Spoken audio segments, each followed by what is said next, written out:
Hello दोस्तों, स्वागत है आपका। बच्चों, आज की क्लास में हम टाइप्स ऑफ टेंस करने वाले हैं कि जो टेंस हैं, जो हमारे काल हैं, वो कितने प्रकार के होते हैं। वैसे तो मैंने आपको प्रीवियस क्लास में वो डिटेल में करवा दी थी, लेकिन इसका एक छोटा सा टॉपिक हमारा और रह गया था कि जैसे प्रेजेंट इंडेफिनिट जो टेंस है उसको हम और कितनी तरह से किसी वाक्य को, किसी सेंटेंस को कह सकते हैं।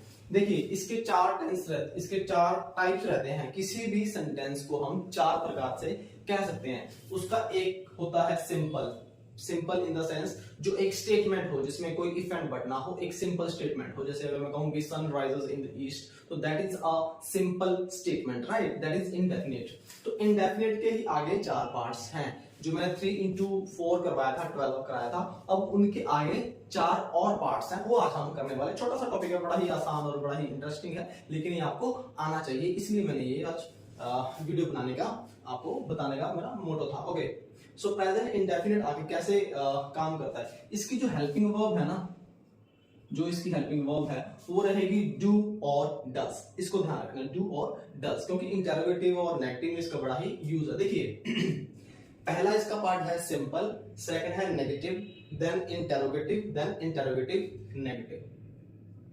Clear? I repeat, first is simple, then it is negative, then it is interrogative and then it is interrogative negative. Simple में क्या होता है? सिंपल वहां होता है जब हम फुल स्टॉप यूज करते हैं पीछे। जैसे जैक गोज टू स्कूल, ये एक सिंपल स्टेटमेंट है और इसमें कोई डू और डज इसमें हेल्पिंग वर्ब नहीं लगी हुई। इसमें बस सिंपल क्या लगा? फर्स्ट फॉर्म के साथ आईएनजी लग गया, राइट? देन इसको नेगेटिव बनाना है हमने। अब ये एक सिंपल सेंटेंस है, इसको नेगेटिव में कन्वर्ट करने के लिए हम कौन सी हेल्पिंग वर्ब यूज करेंगे? डू और डज की। किसमें? प्रेजेंट में, पास्ट में नहीं। पास्ट में हम जो करेंगे वो आपको बताऊंगा। क्लियर?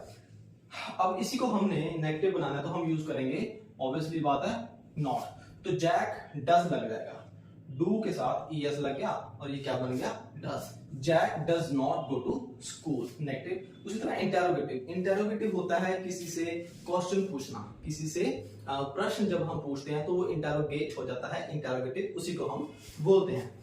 इसको कैसे बोलेंगे? जो हेल्पिंग वर्ब है ना हमारी, ये वाली, इसको हम आगे ले आएंगे तो वो ऑटोमेटिकली क्या बन जाएगा? इंटरोगेटिव बन जाएगा। तो यहाँ पे बन जाएगा डज जैक। अब जैक है जो हमारी हेल्पिंग वर्ब है, उसके तुरंत बाद क्या लगेगा? सब्जेक्ट। तो ये हमारी helping verb plus subject plus first form and then हमारा object. Object is always optional. I told you in my previous videos as well कि ऑब्जेक्ट जो होता है वो हमेशा ऑप्शनल होता है। इसको बड़े ही ध्यान से देखिएगा बेटे आप, क्योंकि कोई भी पार्ट इस वीडियो का छूटना नहीं चाहिए। अगर आपने बिल्कुल स्किप कर दिया तो हो सकता है आपको आगे का पार्ट समझ ना आए। तो I request you to watch this full video, कहीं भी इसको स्किप मत कीजिएगा। Then it is interrogative. अब देखिए, अब इंटरोगेटिव और नेगेटिव का ये कॉम्बिनेशन है जिसको हम बोलते हैं इंटरोगेटिव नेगेटिव, यानी कि इसमें इंटरोगेटिव की क्वालिटी भी होगी और नेगेटिव की। ऑलराइट, तो एज यूजुअल इंटरोगेटिव के लिए हम क्या करेंगे? हमारी हेल्पिंग वर्ब को आगे रखेंगे और उसके बाद लगेगा हमारा सब्जेक्ट। फिर हम नेगेटिव बनाने के लिए किसका यूज करेंगे? नॉट का। नेगेटिव बनाने के लिए हम किसका यूज करेंगे? नॉट का। इट इज मैंडेटरी, इसके बिना नेगेटिव सेंटेंस नहीं बनेगा। हेल्पिंग वर्ब, सब्जेक्ट, नॉट और then first form of verb and then object. Does Jack not go to school, और लास्ट में इसके एक्सक्लेमेशन हमारा जो है, क्वेश्चन मार्क जो है वो ऑब्वियसली लगेगा। जब हम किसी से कोई भी क्वेश्चन पूछते हैं तो हम क्वेश्चन मार्क एंड में जरूर लगाते हैं। तो आई होप आपको ये चीज समझ में आई। अब ये चारों जो ये इसके टाइप्स हैं सेंटेंस के, ये हर जगह कैसे यूज होंगे? हर जगह इनकी जो हेल्पिंग वर्ब है ये चेंज होगी। जैसे कि हमने क्या किया था? हमने प्रेजेंट इंडेफिनिट किया था और प्रेजेंट इंडेफिनिट के बाद हमने किया था पास्ट इंडेफिनिट। अब पास्ट इंडेफिनिट में जो ये हेल्पिंग वर्ब है ये क्या बन जाएगी? डिड। ये क्या बन जाएगी? डिड बन जाएगी। और इसमें आपको सब्जेक्ट का ध्यान भी नहीं रखना। इसमें तो आपको ये ध्यान रखना है कि ये सिंगुलर है। जैसे सैंग जैक क्या है? सिंगुलर है ना, तो इसके साथ ईएस लग गया और ये डज बन गया। अगर यहाँ पे दे होता तो दे के साथ क्या लगता? They do not go to school. They do not go to school. क्यों ये डू क्यों लगा? क्योंकि यहाँ पे हमारा सब्जेक्ट क्या है? प्लूरल है। इसी तरह इसको इंटरोगेटिव बनाना होगा तो डू आगे आ जाएगा, डू दे। नेगेटिव बनाना है तो नॉट लग जाएगा, do they go to school. लेकिन आपने ध्यान रखना है, अगर आपने डू लगा दिया तो फर्स्ट फॉर्म के साथ एस या एस नहीं लगेगा, क्योंकि डू ऑलरेडी लग चुका है। तो इस तरह रहेगा। लेकिन जो हम पास्ट करने वाले हैं, इसके बाद हम करते हैं पास्ट। पास्ट इंडेफिनिट में कैसे करेंगे? पास्ट इंडेफिनिट में भी सेम है, लेकिन वैसे ही हम इसकी जो हेल्पिंग वर्ब है वो डू डज की जगह इसमें डिड कर देंगे। आपको पता है फर्स्ट फॉर्म होती है डू, सेकंड होती है डिड और थर्ड होती है do did done, right. So इस तरह सिंपल में क्या लगाते हैं हम? Jack went to school. अब went, which form is this? This is the second form of verb. You know very well this, right? This we use in simple past indefinite tense, right? इसको negative बनाने के लिए हम इसकी ये वाली helping verb use करेंगे, clear? जैसे Jack did not go to school. इसमें ध्यान रखना है कि जब आपने डिड लगा दिया तो डिड के साथ हमेशा first form of verb he use करेंगे। क्यों? क्योंकि ऑलरेडी डिड हम सेकंड फॉर्म इसमें यूज कर चुके हैं, क्लियर? तो इस चीज का ध्यान रखना है। Jack did not go to school, यहां पे हम वेंट दोबारा नहीं लगाएंगे। वेंट इसलिए नहीं लगाएंगे क्योंकि डिड ऑलरेडी लग चुका है, दो बार सेकंड फॉर्म नहीं लगेगी, इसका आपने ध्यान रखना है। यहां पे वेंट लग गया, आगे भी नहीं लगेगा। यहां पे डिड लग गया तो यहीं से हमें पता चल जाएगा कि जो टेंस है वो कौन सा है? पास्ट है, क्योंकि यहां पे डिड लगा हुआ। डिड हमारी हेल्पिंग वर्ब है इसमें। अब इसी को इंटरोगेटिव बनाना है, यानी कि प्रश्नवाचक क्वेश्चन मार्क बनाना है, तो हम क्या करेंगे? जो हेल्पिंग वर्ब है उसका एज यूजुअल आगे लगा देंगे। Jack did go to school, यहाँ पे हम लगा देंगे क्वेश्चन मार्क। उसी तरह इंटरोगेटिव नेगेटिव बनाएंगे। अब इंटरोगेटिव के लिए हेल्पिंग वर्ब लगा दी और नेगेटिव के लिए क्या लगाएंगे? नॉट लगा देंगे। डिड जैक, जैक का जे जो है ये हमेशा कैपिटल रहेगा। This is proper noun. इसका जो फर्स्ट है किसी भी नेम का, पर्टिकुलर नेम का, वो कैपिटल लेटर फर्स्ट रहेगा, right? Did Jack not go to school, last में आ जाएगा क्वेश्चन मार्क, क्लियर? और इसी तरह इसमें जो ये प्लूरल सब्जेक्ट है हमारा, उससे हमारी जो हेल्पिंग वर्ब है उस पर कोई भी इफेक्ट नहीं पड़ेगा, क्योंकि ये डिड ही लगेगा हर जगह, चाहे सब्जेक्ट हमारा सिंगुलर है चाहे सब्जेक्ट हमारा प्लूरल है, हर जगह हम क्या लगाएंगे? Did, clear? So I hope याद आएगा। नेक्स्ट हम करते हैं फ्यूचर। तो फ्यूचर का भी उसी तरह सेम रहेगा, सिर्फ हेल्पिंग वर्ब उसकी चेंज हो जाएगी। जैसे इसमें Jack will go to school, यहां पे हमने प्रेजेंट में क्या लगाया था? डू और डज लगाया था। पास्ट में हमने डिड लगाया था और फ्यूचर में हम क्या लगाएंगे? विल। विल या शैल। जैसे मैंने आपको 4 सब्जेक्ट बताए थे, आई, वी, दे एंड यू। ये 4 सब्जेक्ट ही प्लूरल है, यानी कि इनके साथ ही सिर्फ शैल लगेगा, बाकी सबके साथ क्या लगेगा?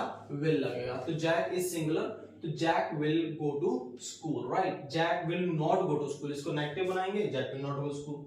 इंटरोगेटिव के लिए हम अगेन हेल्पिंग वर्ब लेके आएंगे आगे, और हेल्पिंग वर्ब हमारी क्या है? विल। तो will Jack go to school. उसी तरह इंटरोगेटिव नेगेटिव, तो हेल्पिंग वर्ब इंटरोगेटिव के लिए लेके आएंगे, हेल्पिंग वर्ब हमारी क्या है? Will Jack. अब हमने देखना है, अगर जैक की जगह यहां पे दे है, दे विल कम, तो इसको हमने नेगेटिव बनाना है, तो दे शैल लगाएंगे। उसी तरह अगर यहां पे दे लगाना हमने, तो यहां पे हम क्या लगाएंगे? शैल। तो शैल फर्स्ट जो हमारा रहेगा वो कैपिटल रहेगा, then they shall they not go to school, as usual इसमें लास्ट में क्वेश्चन मार्क रहेगा, दे शैल, क्लियर? तो इस चीज का आपने ध्यान रखना है। तो हमने इंडेफिनिट जो है ये कंप्लीट कर लिया है। इंडेफिनिट के जो चारों पार्ट्स हैं सिंपल के, सिंपल, नेगेटिव, इंटरोगेटिव और इंटरोगेटिव के, ये कंप्लीट कर लिया। अब हम करते हैं कॉन्टिन्यूअस का। कॉन्टिन्यूअस भी ऐसे ही बनेगा, उनमें हेल्पिंग वर्ब्स जो है चेंज हो जाएंगी। अगर आपको ये तीनों समझ में आ गई तो आगे वाले कॉन्टिन्यूअस वे परफेक्ट के और परफेक्ट कॉन्टिन्यूअस के बड़े ही जल्दी और इजीली जो है ना आपको समझ आ जाएंगे। तो हम करते हैं कॉन्टिन्यूअस। अब आता है हमारा कॉन्टिन्यूअस। कॉन्टिन्यूअस में भी वैसे ही है, हमने सिर्फ अपनी हेल्पिंग वर्ब ही चेंज करनी है, बाकी सारा सेंटेंस का जो स्ट्रक्चर है वो एज यूजुअल ही रहेगा। फिर भी हम इसको एक बार कर लेते हैं ताकि आपको थोड़ा सा रिमाइंड हो जाए। ओके, सो कॉन्टिन्यूअस में हमने क्या किया था? हमने देखा था कि फर्स्ट फॉर्म ऑफ वर्ब, आपको याद होगा मेरी प्रीवियस क्लास आप देखिए, उसमें लिखा था मैंने कि first form of verb use करेंगे प्लस इसके साथ हम यूज करेंगे I N G, clear? Subject plus first form of verb जो हमारी फर्स्ट फॉर्म वर्ब के साथ ही आईएनजी लगाएंगे, क्लियर। और हेल्पिंग वर्ब मैंने आपको इसकी अलग से कराई थी, सबकी अलग से, प्रेजेंट की भी, पास्ट की भी और फ्यूचर की भी। इसकी हेल्पिंग वर्ब क्या है, इज एम आर, इसकी वाज वर और इसकी विल बी और शैल बी, बस यही सिंपल है। तो यहाँ पे हम इसकी हेल्पिंग वर्ब लगा देंगे और first form of verb and then I N G. इसको करते हैं। प्रेजेंट के कंटिन्यूअस के कितने पार्ट हैं, सिंपल, नेगेटिव, इंटरोगेटिव और इंटरोगेटिव नेगेटिव। ऑलराइट, सिंपल इसका हम कैसे करेंगे, इसकी हेल्पिंग वर्ब क्या है, इज, ही इज प्लेइंग, और उसी तरह पास्ट में कैसे बन जाएगी, ही वाज प्लेइंग, और फ्यूचर में ही विल बी प्लेइंग या आई शैल बी प्लेइंग। नेगेटिव के लिए क्या करेंगे, नेगेटिव के लिए हम इसमें नॉट ऐड कर देंगे, ही इज नॉट प्लेइंग। अगर यहाँ पे हमने नॉट ऐड कर दिया तो ये नेगेटिव बन गया, इसमें ऐड हमने नॉट नहीं किया तो ये क्या है, सिंपल है। इसके साथ इज लग गया, यू के साथ आर लग गया, जैसे मैंने आपको वो 4 जो सब्जेक्ट टैग करवाए हैं, I we you they, negative you are not playing. उसी तरह पास्ट में हम क्या कर देंगे, यू वर, अब यू हमारा क्या है, प्लूरल सब्जेक्ट है, इसके साथ क्या लग जाएगा, वो, और नॉट, नेगेटिव क्या है, ही वाज नॉट प्लेइंग। उसी तरह फ्यूचर कंटिन्यू में हम क्या कर देंगे, he will not be playing. अब देखिए बी इसमें ये लगेगा, विल बी और शैल बी हम फ्यूचर में लगाते हैं। नेगेटिव बनाने के लिए हम उसमें नॉट ऐड कर देंगे, तो हमारा फ्यूचर जो कंटिन्यूस टेंस है वो क्या बन जाएगा, नेगेटिव बनाने के लिए हम उसमें नॉट ऐड कर देंगे, he will not be playing. अब ये बी साथ में नहीं आएगा, विल बी के बी सेंटर में आएगा, विल बी नॉट नहीं आएगा, जैसे he will be not singing, that will be again grammatically incorrect. He will not be singing, clear. जहां पे हमने नेगेटिव सेंटेंस बनाना है तो विल के बाद जो हेल्पिंग वर्ब है विल बी, इसके बीच में आएगा हमारा not, I shall not be playing, he will not be singing, like that. Okay, next आता हमारा interrogative. Again interrogative in the sense जब हम किसी से कोई क्वेश्चन पूछ रहे हैं। इज, अगेन हेल्पिंग वर्ब हमारी बाहर आ गई, आई इसका कैपिटल रहेगा, इज ही प्लेइंग, क्या वो खेल रहा है, एम आई प्लेइंग, क्या मैं खेल रहा हूं, am I teaching, are you listening me, clear. तो दिस एंड दैट, तो हमारी हेल्पिंग वर्ब जो है वो क्या हो जाएगी, बाहर आ जाएगी। एम आई प्लेइंग, लास्ट में हमारा क्वेश्चन मार्क, इज मैंडेटरी, ये एक पहचान है जो हमारा इंटरोगेटिव है, उसके एंड में क्वेश्चन मार्क जरूर आएगा, ये हमारी क्या है, पहचान है टेंस की। उसी तरह पास्ट में करने के लिए वॉज लगा देते, डिफरेंस कहां पे आ रहा है, डिफरेंस ये आ रहा है बस, और तो कोई डिफरेंस है ही नहीं, सिर्फ हेल्पिंग वर्ब का ही डिफरेंस आ रहा है, बाकी स्ट्रक्चर सेम है, बहुत ही इजी है। एक बार आपने इसको कर लिया तो आप इसको लाइफ टाइम नहीं भूलेंगे। अच्छे से कीजिए, अच्छे से समझिए एक बार, then you will never be again need to remember this all grammatical rules, ये आपके टिप्स पे आ जाएंगे, एक बार आप जरूर पढ़िए। उसी तरह फ्यूचर में विल ही बी प्लेइंग, क्या वो खेल रहा होगा, शैल आई बी प्लेइंग, क्या मैं खेल रहा हूंगा। तो कॉन्टिन्यूस प्रोसेस में जब हम आते हैं तो ये शैल और विल हमारा लग जाता है फ्यूचर में। अब लास्ट हमारा आता है इंटरोगेटिव नेगेटिव। इंटरोगेटिव के लिए हम हेल्पिंग वर्ब बाहर ले आएंगे, जो कि हमारे इज, सब्जेक्ट हमारा ही है तो ही के साथ क्या लगता है, इज, यू अगर है तो यू के साथ क्या लगता है, वर, तो उसी चीज को हम क्या लाएंगे बाहर, इनकी फ्रंट में लाएंगे, और ये हमारा कैपिटल रहेगा, वर यू नॉट।